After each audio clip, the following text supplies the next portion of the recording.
Posibleng maaresto si Senator Bato de la Rosa matapos maglabas ng arrest warrant ang ICC. Pero para sa dalawang abogado, wala itong magiging epekto sa impeachment trial ni VP Sara. Alamin kung bakit sa agenda report ni Attorney Karen Jimeno. Apat na lang ang articles of impeachment laban kay Vice President Sara Duterte. Pero para sa mga abogado na humawak ng impeachment trial ni late Supreme Court Chief Justice Renato Corona, isang article lang ang kailangan para makonvict si VP Sara. Sa At the Forefront ng Billionaire News Channel, sinabi ng dating mambabatas na si Attorney Neil Tupas na may panahon pa ang prosecution para palakasin ang kanilang kaso.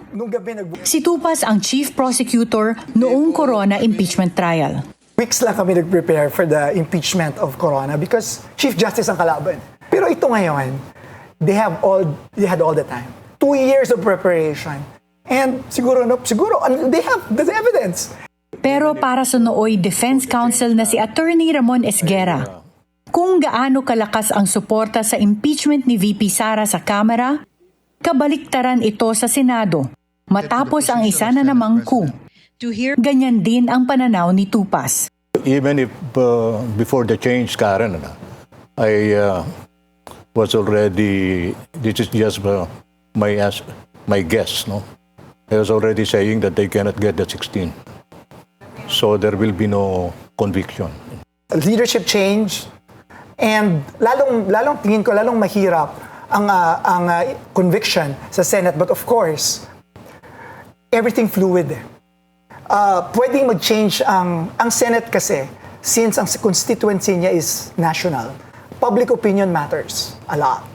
Kung maaresto si Senator Bato de la Rosa at madala sa The Hague, paniwala ni Tupas at Esguera na hindi na siya pwedeng bumoto sa impeachment trial ni VP Duterte. Pero hindi na rin ito makakaapekto sa resulta. Dahil ayon sa dalawang abogado, ang 2/3 vote na kailangan para sa conviction ay 16 votes pa rin, kahit 23 senators na lang ang matira. Para sa agenda, Attorney Karen Jimeno, Billionaire News Channel. Mag-follow sa aming mga social media accounts at mag-subscribe sa aming YouTube channel para sa pinakahuli at eksklusibong mga balita.